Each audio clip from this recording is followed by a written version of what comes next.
As I said, all of our mentors have built successful companies. But I want them to talk about what they did in building their own companies and, of course, working with our Pinnacle clients, and just to share some insight on how they did it. You know, like Tammy having 1,400 employees, and Stuart building several successful companies, and also Melissa franchising to 40 locations in 5 different countries. And some of you are going, I'm just trying to get to, you know, employee 5 or 10 or 15 or something like that, right?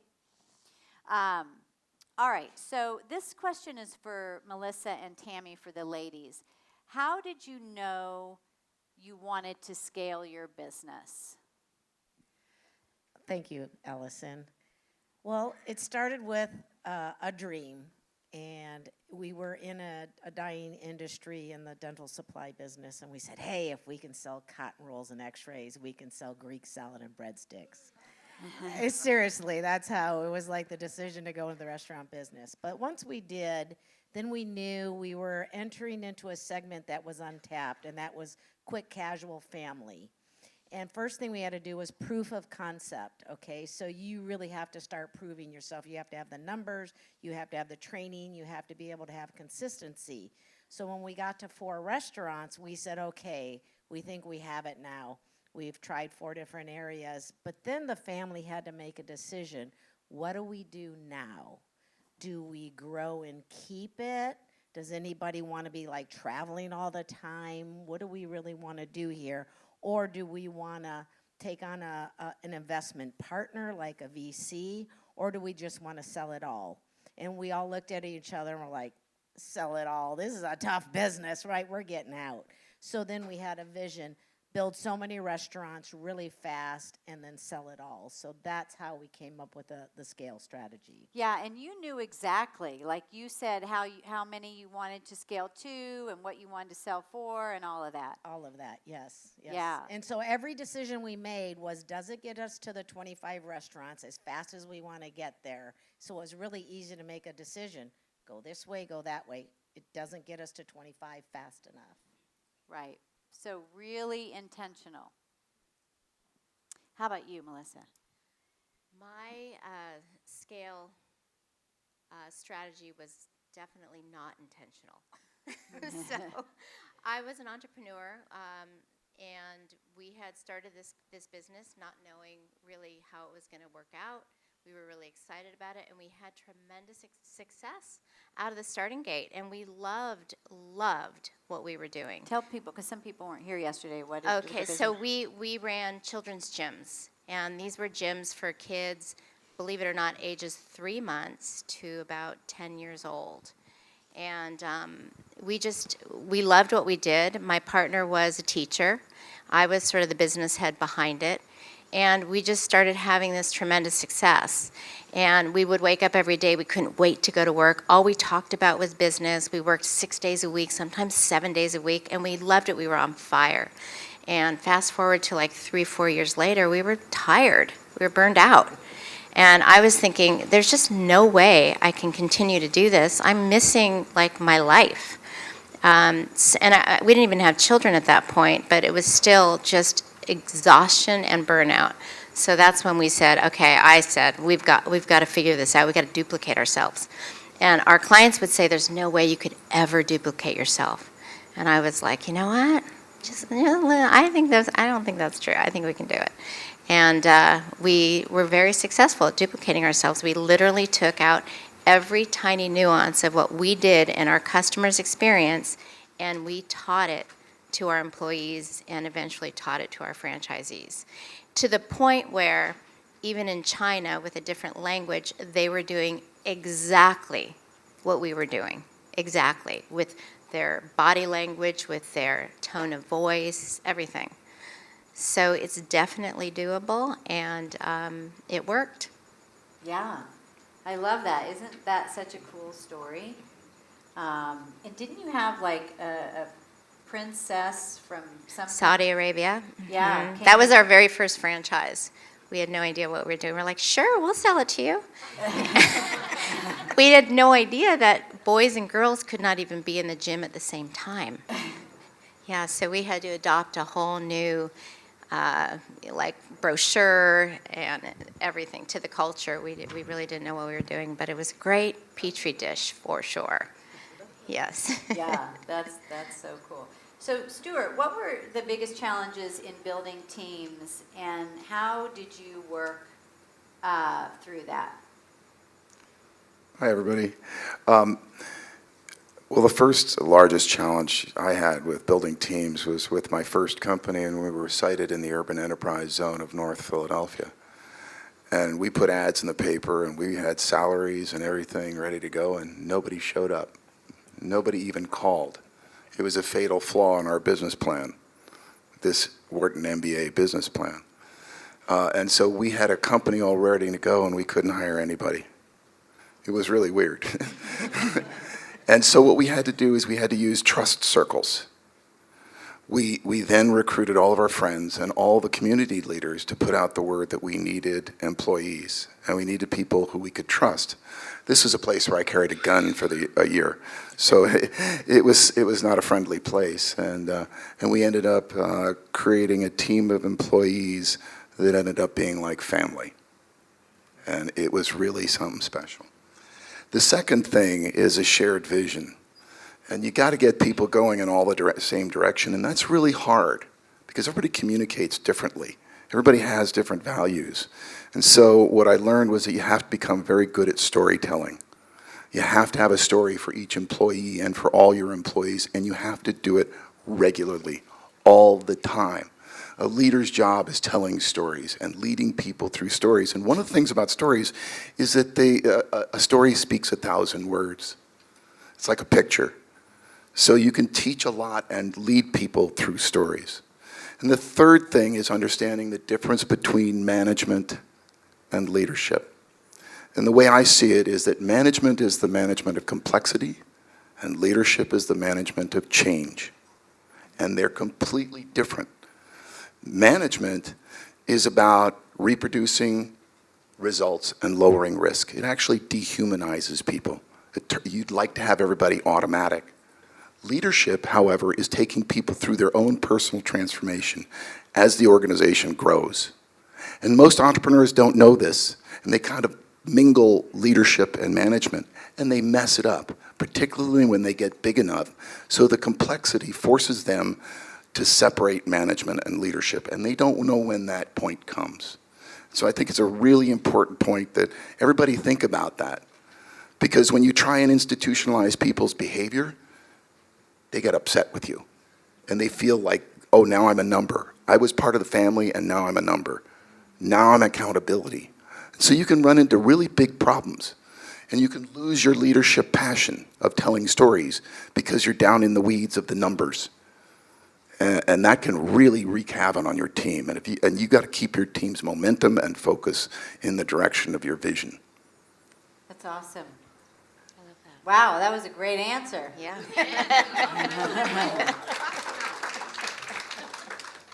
I mean, those questions, that's where you really look at yourself and say, am I managing or am I leading? We're going to talk about leadership this afternoon. Tammy, what did you love most about building teams? What I love the most, well, my philosophy was always grow the people, grow the business. If your people aren't growing, your business isn't growing. So one of the things I loved is we created this career map to success.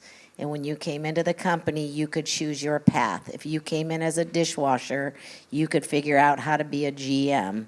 And I have people who are living proof, you know, within 18 years, this guy Gerardo ended up being a general manager because he just followed that career map. I go from here to busboy to there to there. So what I loved is when you find people and you can tap into their creativity and their passion. You have to understand that, and then you have to give them the freedom to develop it. A lot of people say, oh yeah, I give them the freedom. No, you're holding the reins. And when they develop a process for you or a system and they can put their stamp, like I did this, and then we train other people, it absolutely lights them up. Another example is Tim Corcoran. He came in, he was this detailed guy, right? And he was only 19, and we developed him into designing all our kitchens and all our processes in the kitchen. And today he works for Jack in the Box. He's like fifth from the top. It's just amazing. Yeah. Isn't that inspiring when you do have people? I know it's hard when people move on, but I always feel like, gosh, if now I know they're going to this whole other level, I really feel good about that. I mean, I know it's tough when we're losing people, but would you have wanted someone to hold you back when you were going after your dreams? So you should feel really good about all the people, Tammy, you've inspired over the years. Absolutely. Yeah. So, Stuart, what have been some of your favorite client breakthroughs in team building? What's one that stands out for you, even in Pinnacle? Well, I think the biggest breakthrough that I enjoy with the clients is when they get to that moment of transformation, when they pass through a paradigm. You'll hear us all talking about working in your business versus on your business. And most people who are working in their business look at working on your business and say, what's that like? You know, what's it like to not have to be in here every day and controlling everything every day? And so I'll refer to one of our clients because it's really satisfying for us as mentors to go through that. I'll refer to one of our clients, and that's Marshall Doyle. And Marshall is one of the most detail-oriented people. Hi, Marshall. One of the most detail-oriented people you'll ever meet. He's got an equipment certification company, right down to very fine details. And when he started with Pinnacle, he was in the weeds. And now Marshall doesn't have an office in his company, and he doesn't come in to work. And so he has experienced that full transformation of going from working in your business to working on your business. And that's a whole paradigm shift. And we're about paradigm shifts. I have a belief system that perspective precedes perception. And your perspective, your point of view, filters your perception of everything. And if you can get out of a disabling perspective, and we've talked about it in this event, and into an enabling perspective, one that allows you to get out of that past limiting belief, and it really clouds all your judgment, then you have a new view of the world entirely, and everything looks different. So if you hear us talking about, well, you might want to look at it a different way, you should listen. Because we're trying to get you to look at it a different way, and your world will change. That means no buts, Right, right. That doesn't work for me. Well, is this working for you now? No. That's awesome, Stuart. Thank you. Melissa, so you had a younger transient group as your employees. How many of you have, you've got like young adults, teenagers, even as employees that are in school, right? Do any of you have challenges with that? Getting them to be motivated or take it seriously or, showing up? Anyone have that? Yeah. So I know you did. How did you keep them motivated and passionate? Yep, that's a great question, and I'll be totally honest with you. I mean, I knew as a business owner that they were a transient group. So sometimes we'd have like a good 2-year run, and we'd have the same group with us, and I knew that, oh my goodness, I know it's gonna come to an end. So for one thing, I was always in hiring mode. I really was always hiring. But the second thing is what I did. What was so important, well, there were 3 things that were really important. One was culture, the second one was development, and the other one was empowerment. And so for culture, like we would even, in the ads that we would place, we made it really clear what kind of culture we had so that we would attract that same kind of employee. And so what did they want? They wanted to come to a place for work that was flexible with their schedules, because a lot of them were in school, or that was fun to work at. So we made it fun. But we were also in the business of entertainment. And like I said in my introduction, what was the key to our success and the secret sauce was the customer's experience. So we needed young people that were not shy and timid. You know, when we first started out, we were hiring for teachers or people that were studying teaching, and we realized that was not the right fit employee for us. We needed employees that were camp counselors or ones that wanted to be actors. So we really had to look for that skill set that we needed. And then we would train them on what the program was, but we needed that enthusiasm. So we would come in every morning, whatever the shift was, and each employee every day got to pick the song that they wanted. We'd blast it on the stereo, and they would just be able to get ready for the morning shift with really loud music, you know, and I knew that that made everybody like super excited. So we did cultural things like that, but what was so important is that we knew that they could entertain and they wouldn't be intimidated by, you know, these older people looking at them, that they were there just for the kids to entertain them.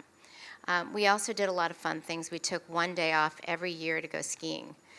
We were in Southern California, and you just have to drive up to the mountains, and we would take a whole day off, and everybody looked forward to that. We also had parties all the time. We celebrated birthdays in a gigantic way. So we didn't have to spend that much money either. So that was really, that was how we kept them involved and engaged in their jobs. The other thing was the development, which was we really taught them, because our customer experience was so important, we taught them how to talk to people. They learned that, in order to build rapport, what you're going to need to do is you're going to need to understand and know each child's name of their dogs, their cats, their guinea pigs, where their grandparents live, like everything that's important in their lives. We would say, you need to know all these things about these children, so that when they spoke to the parents, they could say, oh, how's your dog doing? I heard that it was in the vet from your 4-year-old told me that, you know, or whatever, so that the parents could really understand that we saw their children. So we taught them how to basically network and not be so shy and intimidated by older people. We also would, every now and then, we'd get a book, like 3 or 4 times a year, we'd get a book, and we'd say, okay, everybody needs to read this book, and then we're going to actually have a meeting, and we're going to talk about the book.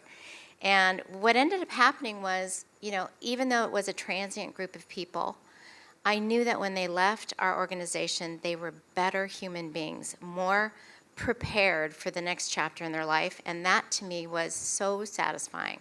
I mean, we had literally hundreds of people come through our organization over 20 years, and we were hiring for all of our other corporate stores that were in the area, so like hundreds. And I think maybe we fired maybe 5 people out of all that. I think, you know, it was just, we ended up getting it pretty down pat. The other thing was the empowerment part, which again was a way to develop them. We would empower them to actually, we'd say, you've got this, you know, you've got the keys, you know, your job is to open up the gym in the morning and to greet the kids, and they'd be really freaked out and really scared, and I'd go, you know, you totally have this, I'm available if you need me, but I know you have this, and they would always rise to the occasion. So it was empowering them. Yeah, I love that. And I know you've told me that when you would interview them, you would watch them. And you said if they were focused on filling out the application and they weren't enthralled in watching the kids, Yep. then you wouldn't hire I them. knew that they didn't pass the first test. So they would come in as a group. I was always hiring. Like, seriously, I probably interviewed at least 5 times a month. And then I would keep applications in case I needed somebody. Or sometimes I would just hire a couple of people with the feeling like somebody might be leaving, even though I didn't know that they were leaving. Do you know what I mean? Just to have a backup all the time. Because if I didn't have a backup, then it was me working, and I didn't want to do that. So we would have a group interview, and they'd all come in and they'd watch a class. And I would tell them this in the screening call. So you're going to come in, you're going to watch a class. They'd come in. Some of them would be in like real businessy clothes. It cracked me up all the time. You know, they were like 18 in these business clothes. And I'd hand them an application. I'd say, okay, after the class, we'll meet and we'll talk about, you know, we'll start the interview. And they would sit there, and for those people that would just sit with their head down writing out the application, I knew that they were not even interested. The ones that never filled out the application and were just like laughing and smiling and enjoying watching this class, I knew they had a chance. It was great, you know. The other thing that we would do is we'd ask them to imitate their favorite animal noise. And so they had to be comfortable being like an improv, you know. We'd do all kinds of things like that, like improv things. And sometimes they'd be like, "This isn't for me. No." You know, and they'd leave right away. I was like, good. Yeah, that was good. They out themselves. Yes. It's not going to be a cow today. Yeah. Well, this is, did it get you all thinking? Oh, all these things apply to you and your business because we're all leading teams in one way or another. It doesn't matter what business model. So let's give them a hand.